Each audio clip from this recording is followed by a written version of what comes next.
Hey, ladies and gentlemen, welcome to All Burgundy and Gold Everything. Sponsored by the Urban Sports CNN, Fox Sports Radio, 96.9 FM and 1340 AM, Hopewell, Virginia. I'm Glenn. I'm joined by my co-host George. George, what's going on, brother? Mo and Wole are Uh, out. feeling feel, feeling good. So excited for this draft in a week. Been just fascinating the way things have moved with certain players. There are players that are dropping like two, like when we may discuss one of them as a possibility for Washington 29. That I'm still sort of befuddled at why they're dropping. Of course, the big one is Shedeur Sanders, which for me that's prospect fatigue, and I think a whole lot of people that pass on him are going to look dumb in about 2 or 3 years. I'm I gonna am give you. still 100% on that bandwagon. I'm gonna give you this. All these teams passed on Lamar Jackson too. Yeah, I'm just saying. but it, but And the Ravens picked him at up at least 30. with Lamar Ravens got him at Jackson, 31. What was that? at least with the Lamar Jackson, he was a project in a sense. Like he needed work. Everybody knew he needed work. The talent was there.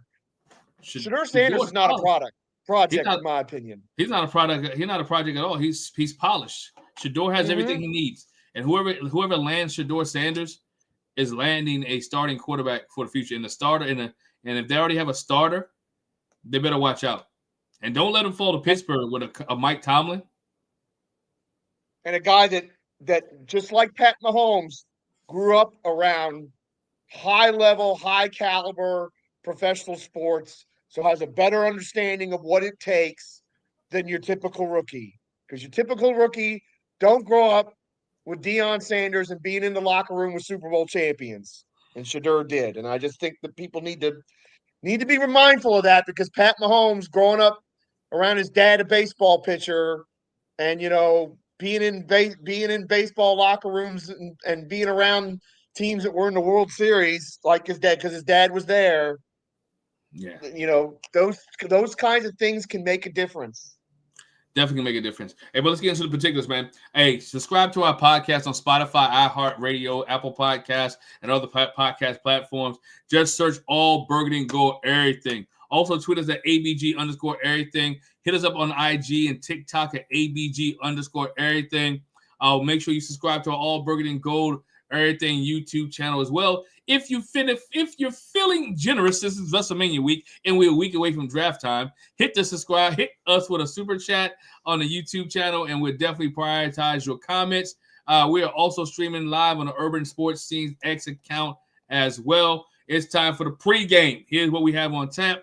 Uh, we're going to provide our Commanders mock draft for the first three draft picks, right? We're just going to do the first three draft picks. We may talk about trading up and down a little bit later, but we're just going to provide our Commanders mock draft for the first three draft picks. George, I'm going to let you go ahead and go first, man. If you're Washington Commanders, if you're Adam Peters, what are who are you picking, all right? We talked about earlier in a couple of past episodes, offense, defense. We talked about lineman, offensive lineman, defensive lineman. We even talked about running back. So, George, if you're Adam Peters, and matter of fact, before we get there, George, the chat, those in the chat, we want you to Yeah, play along. We want you to play along as well, right? yeah, We yeah. want, We definitely want the chat's input on this we want your because input on this as well. So if you are Adam Peters at 29, drop in the chat who you're drafting, who you're taking, and give us a reason why. So George at 29, all right, you're Adam Peters. Who you taking? I'll tell you what. For a while, when I was doing these simulators, this guy was not falling to 29. And all of a sudden, I see him starting to fall to 29 again. And I got to tell you something. There's two reasons I want to draft this guy. One, I think he's going to be really good for us. And two, I am deathly afraid that if we don't draft him at 29, the Eagles will at 32. And life's going to be terrible if that happens. And that is Nick Skirton, the edge rusher, defensive end for Texas A&M. Man, I'll tell you what, this guy, he is to me, he is aces. He's a very good pass rusher. He's a better run stopper than you think. That A&M defense was very underrated all year. And remember, nobody was expecting much out of A&M that first season with Mike Elko. And they were better than what people thought. Nick Skirton, we all know what the problem was. We all know what happened in January against the Eagles. No more needs to be said about it. We know the defensive line is a priority, and it's a very good class for it. Tackles, edges, plenty of them. Nick Skirton should not be falling to 29, and if he's at 29, I've been pro trade back. But if Nick Skirton's at 29, he's one of the guys at 29 where I'm like, oh no, we better get him, because if we don't get him, I got a bad feeling Philadelphia will. So Nick Skirton, the edge rusher from Texas A&M, that's who I want at 29. Well, at 29, I do want an edge rusher, so we agree on that, right? We agree on the edge rusher at 29. I would agree. I agree on the edge rusher at 29. Paul, we're gonna get to that in a minute, man. The 29. So I would take my edge rusher, my pick at 29. As much as I want to say Travion Henderson, I'm not. I'm gonna go edge rusher. Is Donovan Ezeoku, however you say it, that's from Boston. A good one. Out of Boston, right? High motor. Need a pass rusher. He's strong. We need an edge setter. You lost Dante Fowler. This kid, I think he had 16 and a half sacks this year at Boston College. It showed everything. He's a smart kid, can fit into the locker room, has the ability, good pass rusher, complements what Dan Quinn was trying to do on defense, him and Joe Witt, right? They complement what he's trying to do on defense, what they're trying to do on defense. If he's still sitting there at 29, you can't pass him up, and I think you don't go trade Henderson at 29. You go here because you think you probably get one more year out of Brian Robinson, and there are a lot of different running backs later on in the draft that you can pick up as well. That'll probably be good running backs. Omarion Hampton, right, who may be sitting there late when Washington picks again. So there's some good running backs there. So again, in my opinion, Donovan Ezeoku from Boston College goes at 29 to Washington because, again, he fits in what Dan Quinn is trying to do. He is a solid pass rusher. He's bigger than most of your regular pass rushers that's there. He's not undersized, and he has the ability to go.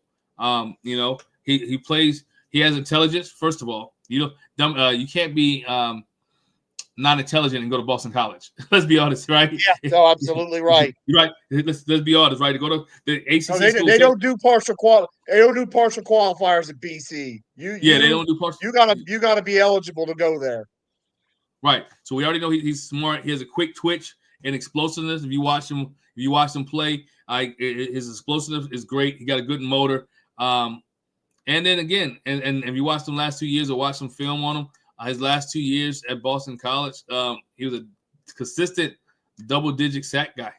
All right, so he may be that threat in the pros as well. So, and also here it is, he can also play stand-up or he can put his hand in the dirt. I'm a big fan of people putting their hand in the dirt. So, I want to throw one of the names I want to talk about at 29 is Luther Burden III. Now, at the start of the draft process, there were people that were talking about, well, Washington could go wide receiver in round 1, and they were like, well, this guy's never in a million years going to be there. I guess it's some off-field stuff, but I've never heard the whole details of it. I am absolutely flummoxed and flabbergasted at how Luther Burden is dropping. And I know that people are going to lose their bleep if we don't, especially Wole, and he's right. And I'm not saying he's wrong to feel this way. I know people are going to lose their bleep if after what happened at the end of last season, we take a wide receiver in round 1. But Luther Burden is, in my opinion, the second most talented wide receiver in this draft. If McMillan is number 1, and everybody says he is, and I'm not going to disagree with anybody on that, Burden for me is number 2, even if he's not ranked number 2 anymore. And we got to remember, Deebo Samuel's a 1-year deal right now. Yes. There's no guarantee that Deebo Samuel's here next year. And Terry's not getting any younger, and he's going to need help. And if Deebo Samuel, for whatever reason, doesn't work out, or he gets the bag and we can't afford to keep him, we're going to need another wide receiver. Luther Burden's another guy that shouldn't be there at 29. And I gotta say, you got to be thinking about it if he's there. You got to be thinking about it. We know Deebo has been injury prone as well, so you need somebody else that have been able to help out, right? And yes. Burton's not a bad guy. Good body, good size, good speed. So if he's dropping, it just makes things a little bit difficult for Adam Peters and the Washington Commanders because 29, coming into today or coming in a couple months ago, 29, you're like, they can do this, they can do that. 29, you may actually get some good players this year. There 29, are some really good players that are falling. I mean, I've seen Josh Connerly getting back to 29. yeah. And I would absolutely endorse that. Anytime you're going to take a quality offensive lineman in the first round, I'm pretty much, there's very few times where I'm not going to be down with that because you can never have enough good linemen. You never have enough good linemen. I want to touch on Trey's point here while we're on at 29. This is why I would not take Trey Henderson, and I like Trey Henderson. Trust me, I've been on the Trey Henderson train for Washington for a long time, more than anybody. Well, I would not take him there because there's bigger needs. You have a running back, right? You have a running back that is strong. You have several running backs in that room that can make it, that can get you through what you're trying to get through, right? It wasn't running back. The Washington didn't make it to the NFC East Championship with that running back. they made it to the NFC Championship with the, so you draft for the need that you need, and the need they need right now is an edge rusher. They need a safety. They need a corner. All right, and they do need some more linemen. So I would draft for the need. And trust me, I would love this kid to be there. Paul said you don't draft for the need. George, you agree with that? That you don't draft for the need. What do you draft for then? I mean, I have always leaned towards drafting for need because, in my opinion, there's only certain players that are so good that you can kind of ignore your need and you have to take them. Like when a Warren Sapp falls, when a Randy Moss falls. That's what, to me, if it's that level of player that you're talking about, you believe it's that kind of a person that drops, then okay. Is somebody going to drop to us at 29, or if they trade back and say 33 or 34, 40, whatever, that you ignore the need and say, we got to take this player?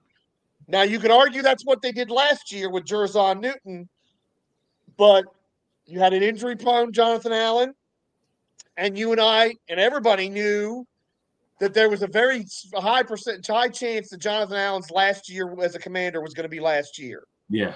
That was not breaking news to anybody when he got traded away. So you could argue that defensive tackle was a need, and you could also argue that it was insane that Johnny Newton fell to 33. So, that. I mean, I think it's a case by case thing. Now you could argue that like Philadelphia's always just drafted the best player and they've worked it out. And you can't argue with it. They've had stacked rosters. They just won a Super Bowl. They're going to be the favorite to win again. All true. All of that's true. But I do think when you're in the championship window and you got needs to fill, you need to fill them, or you need to do the best you can. Now, let's understand this too. This is year 2. So this roster is still not going to be where we want it even at the end of the year, even if the year goes great. This roster is still not where we want it. We're not going to have the depth at certain spots that we want yet. Because what were we all saying when they took over? This is at least going to take 3 off seasons to get this thing all the way right. What they did in year 1 doesn't change that, even though it was brilliant. So I am on the side of drafting for need. I think it's a little bit different if you're higher up in the draft. And at 29, I think you can afford, unless somebody that no way in the world should be there drops.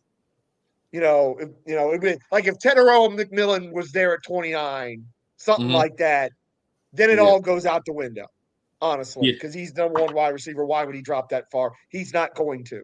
No. I mean, I've just made the case for Luther Burden, but I'm not going to be like stamping my foot and losing my mind if they don't take him. I'm just saying that you ought to consider it. And Shador's not dropping that far neither. He's dropping, but he's not going to drop all the way to 29. So yeah. It'd be fabulous because then everybody and their brother would be wanting to trade. Some people are saying, well, we might not be able to trade up because maybe nobody's going to want the pick.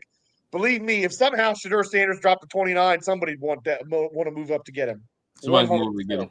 So there'd be a line out the door. Line out the door. All right, George, pick 61. All right, Washington.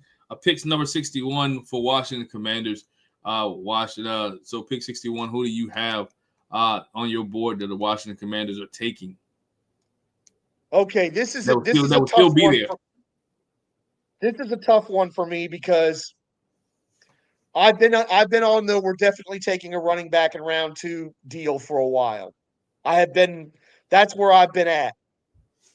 That said, there are certain running backs that I'm be happy to take at 61. Trayvon Henderson to be one of them. I'm not. I think Trayvon Henderson it's a bridge too far to take him at 29, but I don't think he's making it to 61, which in earlier simulations he was, and I was snapping him up. So I mean, if Trayvon Henderson's there at 61, Oh, I'm doing that. no brainer. I am doing that 100%. If he's not, and if we and like say we don't take Skirtin at 29 and we don't take an edge, but we've taken an edge, so I guess I can't do that. So you know what? The heck with what I just said there. I'm not going to do it. Okay. It's 61. If Trayvon Henderson is not there, then I'm going to pass on running backs because I'm going to want to take a running back. And there are so many good running backs in this draft. I'm willing to take one in round 3 or even day 3 of the draft. Like I'm a big Devin Neal guy. He might be there in round 4 for us. So I'm looking. I'm taking Skirtin in round 1. Then I'm going to take. Ooh, this is tough. I'm going to take an offensive lineman in round 2, and I'm going to take this guy because I think he's going to be there, and I'm not sure Connerly or some of the other ones are going to make it to 61.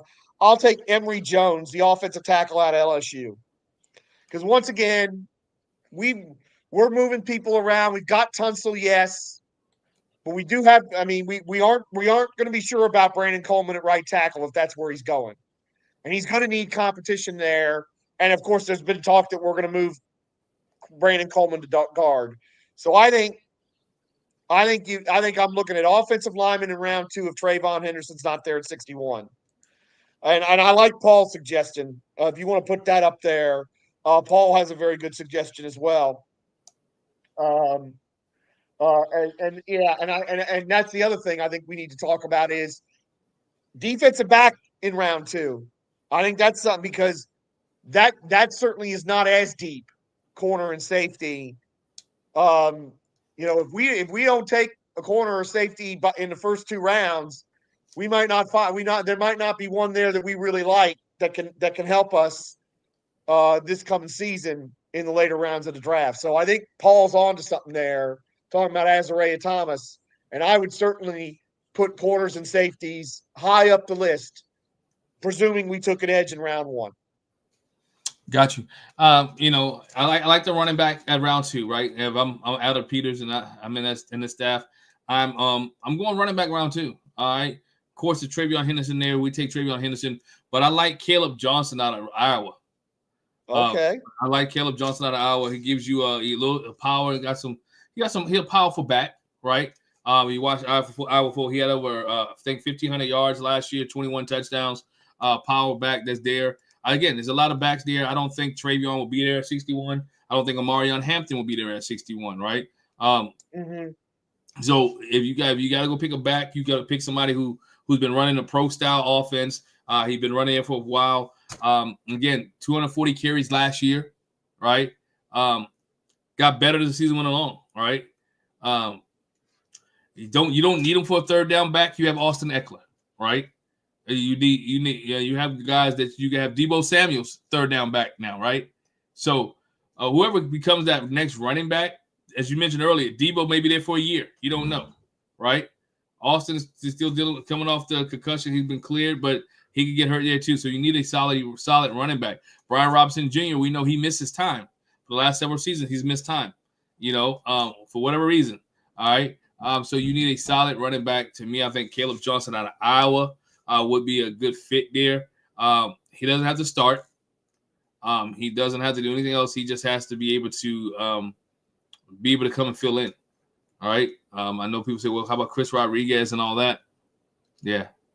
So we'll see. Caleb Johnson's my guy. Okay. I mean, that's the thing. I think that the field is wide here because let's say they take an edge. There are going to be D tackles that would absolutely fit in round 2. Quarterback, safety, running back, wide receiver, any of those positions in round 2. And I'll be honest, I was on somebody else's stream and they were doing a mock draft. And I was even making the case, maybe not in round 2, but maybe in round 3, a tight end. Is that so ridiculous? Even though we took a tight end high up in the draft last year, I don't think it is. I don't think it is at all, even with Bates getting paid. I don't think we got a third round. We don't have a third round pick. Oh, I guess that's true. We don't have a third round pick. Well, that's the other thing. I want to make this point, not before we get too deep into because I don't want to. I know we're going to talk about trading back at some point. I think Trayvon Henderson, if we trade back into the mid to high 30s, that would tell me that Trayvon Henderson is 100% going to be the first draft pick we make this year. Okay. I think that's a sweet spot for Trayvon Henderson, is like anywhere from like 34, 35 to about 38 or 39. Right. I agree with that. I totally agree with that. If they trade back, like I said, we'll get into the trading back pick here in a minute. George, so they don't have a third round pick currently, right? Currently don't have a third round pick. So the next pick after the 61 is at 128, right? Fourth round pick, 128. I believe the fourth round is on the second day. Fourth round's on the second day. All right. Who are you picking? All right. At 128. That they might still be there. This is day 3 of the draft at this point. So we're talking. That's right. It's day 3. That's right. Because first round. Round 4. Yeah. Now I sort of gave it away, but I'll say it now. If we don't take a running back with the first 2 picks, and Devin Neal is on the board at 128, I'm taking Devin Neal. I absolutely love the kid at Kansas. I think he's got all the attributes you're looking for. He can catch the football real well. I think he's a tremendous. He's a potential every down back. And excuse me. And if we're in a situation where we haven't taken a running back yet, then I know we're going to come out of day 3 with a running back. And Devin Neal in that case is my guy.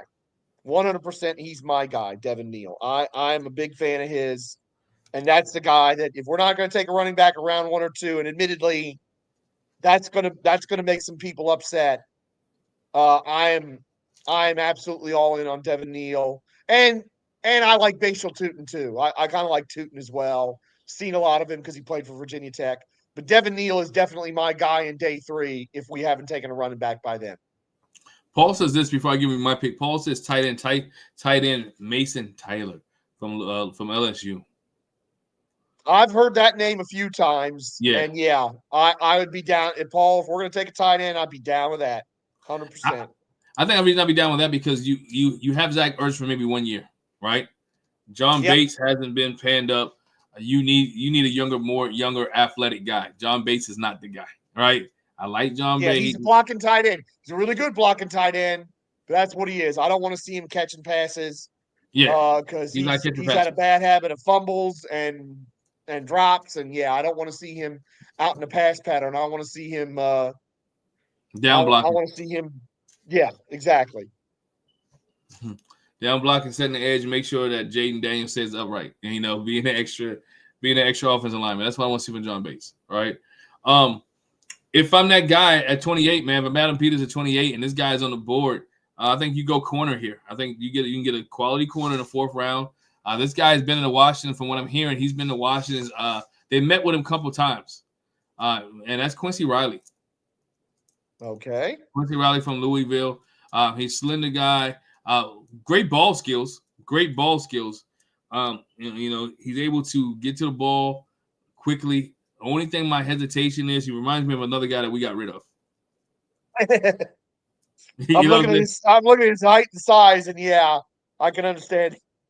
You see what I'm saying? He reminds me of the guy that we just got rid of. But but his instincts are his instincts and awareness off the chart. So if it could translate. And you don't need him this year, right? And this is why I say that. You don't need him this year. So it's not like the guy we got rid of where they threw him in the starting lineup immediately, right? You don't need him this year because you got Lattimore, you got Mikey Sandsteel. He has the opportunity to learn. You still got Jonathan Jones that you brought in as well, right? So you have guys that's there, but he has the opportunity. You got Iganagami who's coming back, right? Yep. So you got a guy that can learn and not be forced into a pressure situation, can get his weight up, lack of better terms, and learn from some being a good room for something that can happen next year. Could still play special teams for you, right? Could play special teams for you and be sitting in that room and learn for the next year because you don't know what's going to happen with Lattimore. All right, you don't know because again, I believe his contract's coming up after next year as well. I think. So you got Lattimore Lattimore's coming up too, so you don't know what's going to happen there. So you at least building for the future, and then you have your whole back end. Talking about saving money, your whole back end are still on rookie deals, which is great, right? Your whole back end, is on rookie deals, so you don't have to pay your corners big time money, and that money can go to other places. So that's why I was thinking about Quincy Riley from Louisville. And so if you guys haven't watched some of these guys, man, check them out. Go check some highlights out for these guys.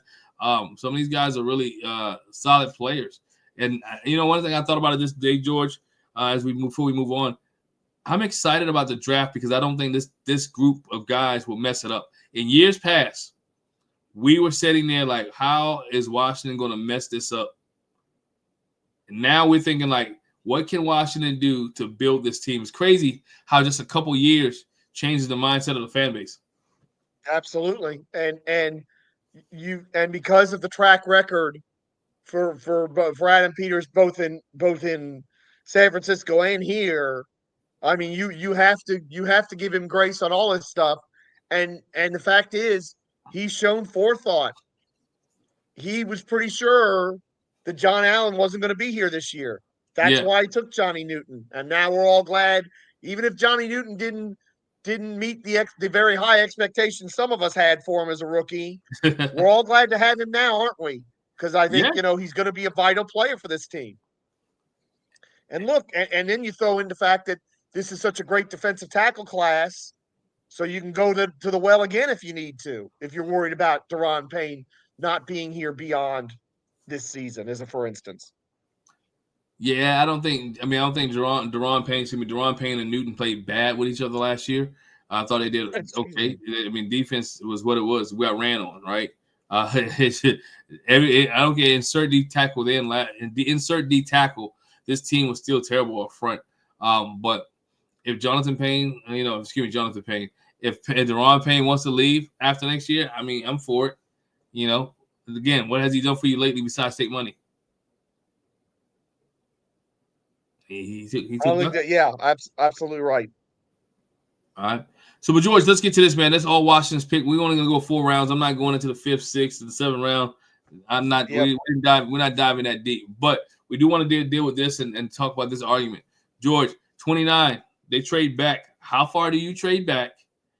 And what are you looking for? Are you looking for 2nd round picks, 3rd round picks, 4th round picks? What are you trading back? And what kind of picks are you looking for? In my opinion, I only want to go back into about the mid-30s or high 30s. I don't want to go too far back because then we might miss out on everybody we like. I think the ideal situation is to go back to let's see here. Let me restart my mock draft simulator that I got up so that I can look at this, because this is what it's coming down to for me. I definitely don't want to go back beyond, if I can help it, 37 or 38, because I just feel like there's a lot of the good players that are sliding. And if we're going to go back, let's not go back too far. I certainly would love to get a 3rd round pick, but that's the other thing. Some of these simulators are offering you picks next year. No, I want picks this year. I know people say this draft isn't the greatest or whatever, but I am totally buying into Adam Peters' ability to find the diamonds in the rough that we need to find. Here's a perfect example. Jacksonville, 36. To me, that'd be the perfect amount to go back. That would be the perfect amount to go back. I would happily do a deal with a team like them. I wouldn't even mind staying in the first round. Kansas, like, I know people don't want us to trade with Philadelphia, as a for instance, but if that's who wants to do it, and we get a low second or a high third round pick out of Philadelphia, sure, let's do it. But somewhere like Jacksonville at 36, the Giants, who are early in round two, who've got a high pick in round two, somebody like that. Uh, Tennessee at 35, the Raiders at 37. That's where I want to go back to, because I know we can still get the kind of player we want in that range, and we're not going to miss out, because let's remember, with doggone Ron Rivera and Chris Olave, he wanted Drake London, and he got taken one spot in front of him because he was going to stay at 11 and take Drake London. So that happens. Then he wants to get out, and there was reports, whether they were true or not, or I don't know, that he actually thought that if he went back to 15, Olave would still be there at 15. Of course, the Saints picked Olave at 11. Yeah. And it's like, you don't want to be in that situation. He missed out on Olave. He missed out on Kyle Hamilton. And Jahan Dotson didn't work out at all. The less said about that, the better. So if we go back, I don't want to go back further really than the high 30s. 7 to 9 picks back is fine, because you're going to get value. You're either going to move up. You're either going to move up in round 3 or from, like I say, round 4 pick to a round 3 pick. Yeah. That might happen. Or you might get yourself a late second or just a straight third round pick to move up. And that'd be fine with me. That's what I'm looking for. I kind of agree with you on that, George. I think you don't move back any further than, I will say 34, 35. You don't move any further back than that, where you got teams like you got the Eagles at 32, which I doubt they'll trade with Washington in the first round to slip back there. But you got the Tennessee Titans. As you mentioned, you got Tennessee at 35. I think Tennessee could move. And then Washington could pick up what they need and get a pick, right? Get a third round pick from Tennessee. I think Tennessee has the 103rd pick in the third round. All right. Mm-hmm. So you got 103, then you have come back and do 128. So again, get a 2-for-1 deal in same round third, get a player out of the third round. It's not a bad deal. Not a bad deal at all. Getting a player out of the third round. So that's where I will go, Washington. Trade that pick. Guys in the chat, man, do you trade it or you keep it? We've had a conversation about that. At this point, I think Washington's going to, and I'm leaning towards Washington's keeping that pick unless there's something that somebody wants that's on the board at that time. Somebody may really want something at 29 that really slipped, and they open the floodgate for Washington. I agree. If you get a late third, you get a third round or a fourth round pick for Washington, plus maybe some compensation, I'll get rid of the first round pick. How much compensation would it take, George?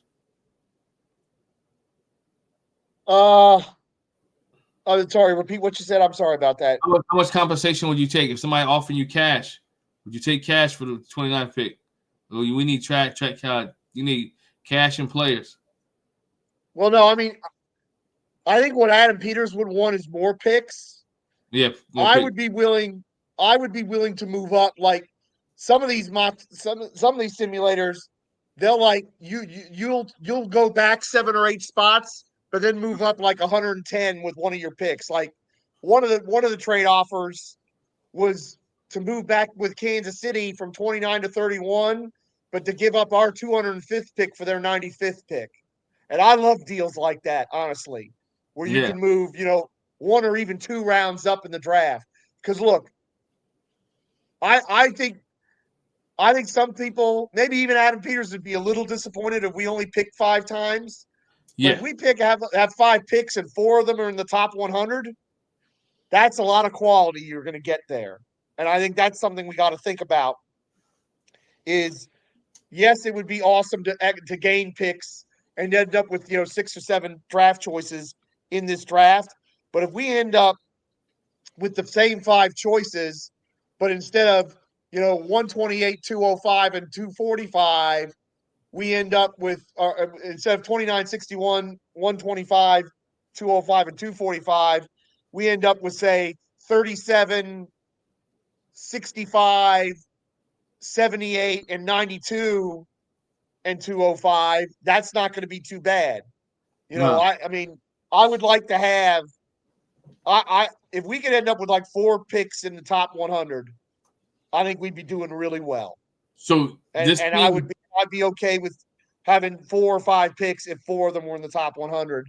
And that's something that Adam Peters might be able to pull off.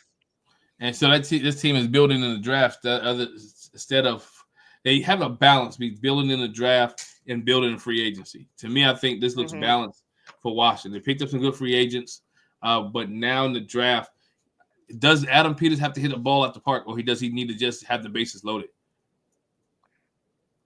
He needs an extra base hit or 2 in this draft because again, we can't let the success of last year cloud our minds here. We all looked at this roster and said, this roster is terrible. It's going to need to be turned over completely. It may need to even be turned over twice over. We were talking, and I said it earlier, 3 years and 3 off seasons, and that's 3 free agency windows, 3 drafts to get this roster somewhere near or at the spot where we want to be talent-wise. And just because they were in the NFC Championship game last year, that doesn't change for me. So because we only have 5 picks as of now, I do think he just can't hit singles here.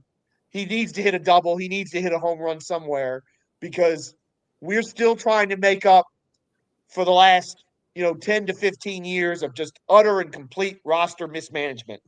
Yeah, it's been a lot of roster mismanagement with this team. But again, you got a new regime. I think last year, they did well with the picks. I think what he's done with 29. So 29 will be to tell all how Washington Commanders is going to play the rest of this draft out. What they do at 29 is going to tell you what this team focuses on. If they go to the defensive end at 29, they get that edge rusher. Okay, we know they're moving towards a running back in the second round, right? So if they get the running back in the second round, we know, okay, Washington is moving towards a corner in the second round. But if they trade for picks, I'm interested to see, will they grab another offensive lineman, right? Will they grab another defensive edge rusher? Will they get that another running back then? No, or they're going to go defense, which we think defense is solid.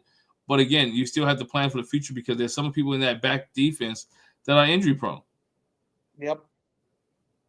So I mean, and not just that, you've got to build. The only way you build the kind of depth where you can survive, injuries or different things or high picks not working out. Only way you can build the kind of depth to survive those things is through the draft. You cannot build it any other way.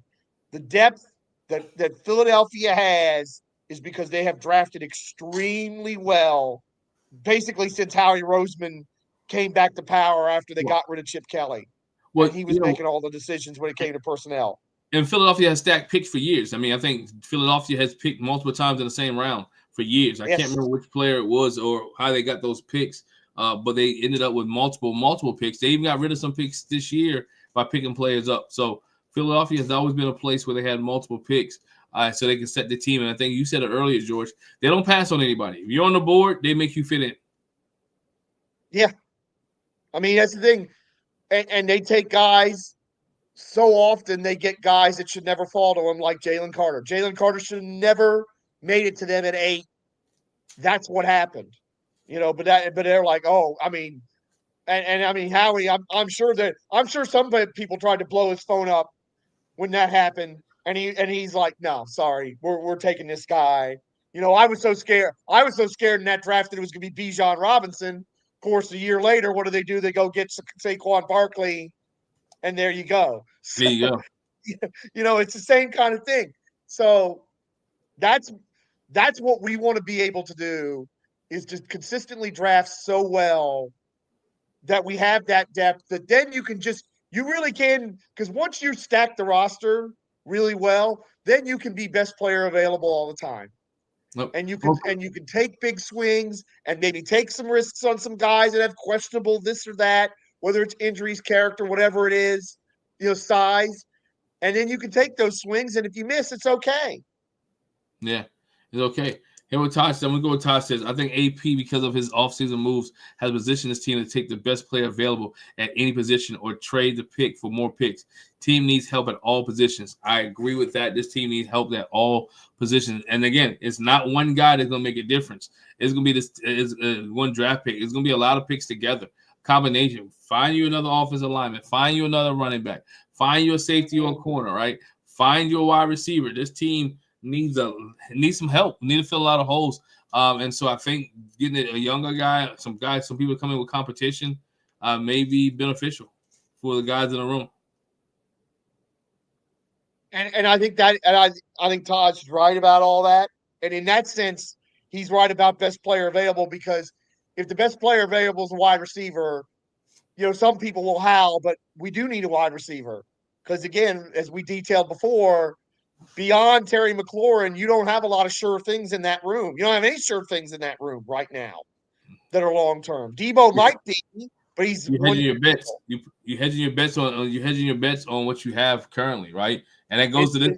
I'm gonna let you finish your point, George, because it goes with what Paul says too. Only problem is that we're only problem is that we're way ahead of schedule. So how do you respond to that? To what you were getting ready to say?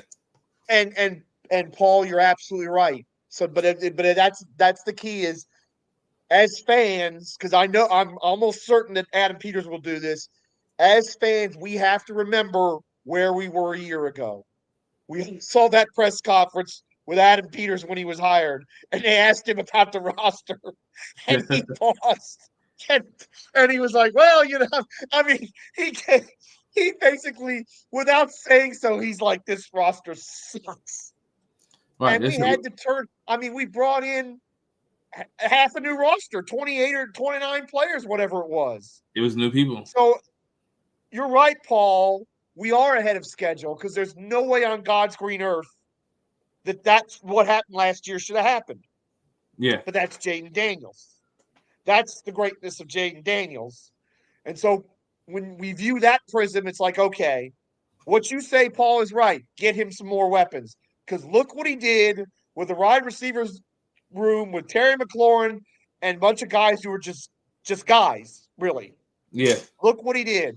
Look what he did with a very old tight end who was supposed to be washed up. Look what he did with running backs that were pretty good at the start of the year, but really struggled at the end of the season. And Jaden Daniels put it all on his back and said, I'm going to do it. And he did it. Until everybody else let him down in the Philadelphia game, he did it. So all of those things are right, but we have to remind ourselves of where we were a year ago and say to ourselves, okay, we can't go crazy here, because there are still so many things that we've got to get better at. It goes to what Taj says. In one sense, he's right about the best. He's absolutely spot on about best player available, because what position group can we sit here and say, oh, we absolutely don't need to take somebody beyond quarterback? Quarterback's the only one. Quarterback's the only one. Like, that's the one thing I'm pretty sure about, is that we're not going to take a quarterback in this draft. Yeah, I can guarantee that we're not going to take quarterback. I can guarantee that. Next year in day 3, I could see us taking one to try to develop a backup, because Mariota's not going to be here forever. But outside of quarterback, it's like what Taj says. You can take any position. We need help everywhere, even defensive tackle, edge, linebacker. I don't care. So I think that's one thing is I'm going to be pretty sanguine. What's great about Thursday night is there is no pick. I'm not sure there's a pick they could make at 29 that it's going to have me going crazy like we all went when they didn't take Christian Gonzalez. Like there's no situation like that. Like Christian Gonzalez not taking him. Like not taking, like passing on who we passed on at 11 to move down and then taking Dotson. There's nothing like that that's going to happen next Thursday night. Because let's be honest, there's no position that there other than quarterback. Every position's a position of need, every one of them. So, I mean, I made the case for Luther Burden at 29. And I'll say it again. I understand how upset people are going to be. Some people are going to be. We take a wide receiver with our first pick. Oh, I'll be upset. Look at that room. Look, George, if they get a wide receiver in the first pick, I'm highly upset, because that's not what you need to protect. Your trenches is where championships are won. Defensive trench. I understand that. So don't wide receiver. Heck no, I'll be upset, and I usually don't get upset at this team much anymore. But a wide receiver at the first at number 29, you might well go ahead and take that running back, Trevion Henderson, if you're gonna take a wide receiver. No, and I understand that, but you can't sit here and say, oh, we don't need a wide receiver.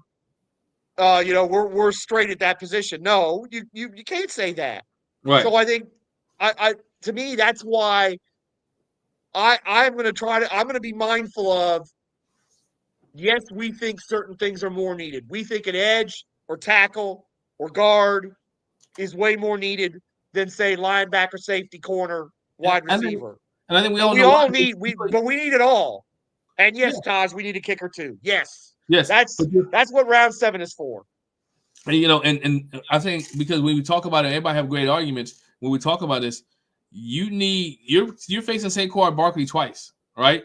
You're facing again, this team was terrible in the run, so you got to be able to stop the run in your own division, right? You got a healthy Dallas team coming back, right? You have a giant team that has Russell Wilson that's coming back, that's coming to them. So you need a defense, solid defense. And the reason that Jaden was so spectacular, to your point earlier, George, it was that the defense couldn't stop anybody, and he had to win it on the last drive, right? Jaden had to do Jaden magic on the last drive because the defense couldn't hold anybody, right? Defense gave up touchdowns with 2 minutes left in games to try to make it close. I think about the Dallas game. I think about the Atlanta game. I think about those games where it was close, where the Bears game without the Hail Mary, we lose because the defense gave up. The defense gave up a touchdown with a few minutes left. With about a minute and some change left on the clock. So again, defense is where you look at if you're there 29. If you think there's an edge rusher that can help you on defense and he can get to the quarterback and be productive, do it. Here's a question for you, chat. If we get an edge rusher, all right, he's a potential at 29. He's supposed to be a starter, right? So yeah. How many sacks are you anticipating at the edge rusher, whoever the edge rusher is, at 29? How many do you want to see? How many do you want to see before you say the year's a bust? Well, let's remember too, we're also looking at a defensive end or an edge of 29 that's going to help our run defense. Let's remember that too, because that's where Saquon Barkley killed us running around his tackles and running around the ends of the line. So I'm not gonna be bummed if we have a defensive end who gets 5 or 6 sacks if he's great in the run. Yeah, because that's the big priority here is we cannot let Saquon Barkley run for 450 yards or whatever the hell it was in 3 games against us. We cannot. That cannot occur again next year. No. This team needs to be, if you get an edge rusher in the first round, this team needs to be at least in the top 50, top 15, the top 20 of defense next year. So we'll see. We'll see. Well, let's just be middle of the pack and run defense, because that would be a big jump up. Mm-hmm.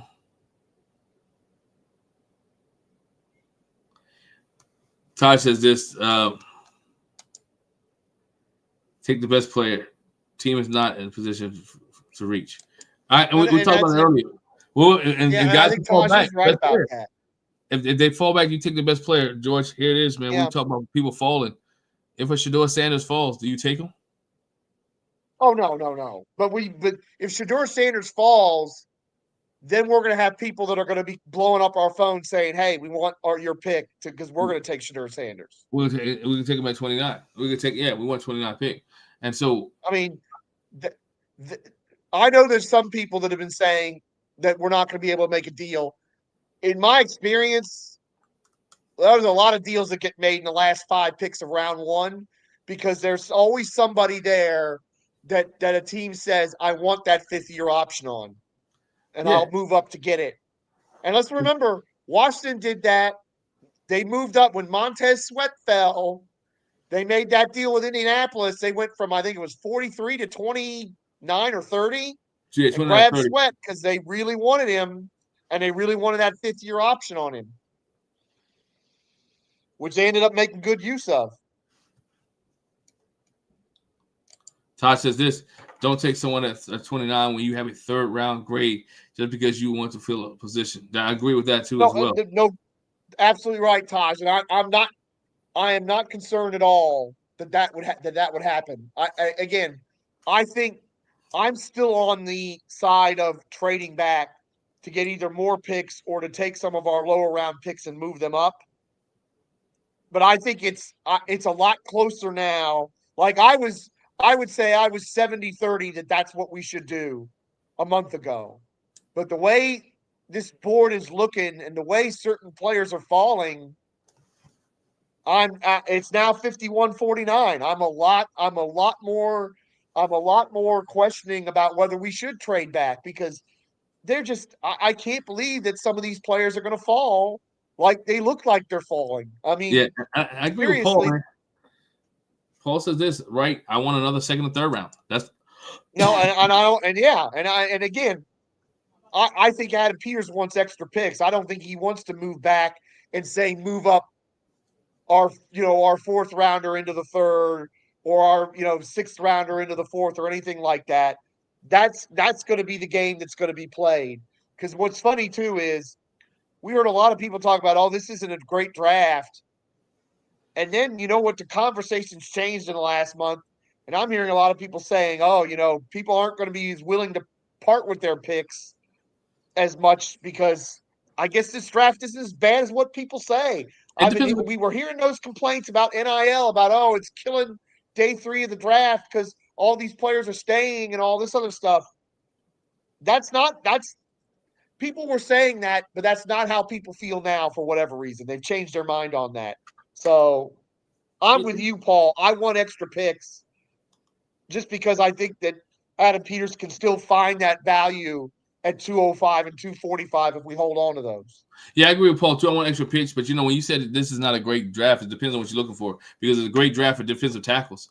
It's not a bad draft. It's not a bad draft. It's a great draft for running backs. It's a great draft for running backs. So again, when people say this, it's not like there's no food in the grocery store. Well, I may not want bread. I want the meat, right? So again, it depends on what you're looking for in this draft and what your team needs. If it determines if it's a great draft, because again, you may get a steal, you may get 2 or 3 steals that's in this draft that are great. So again, they will help your team out.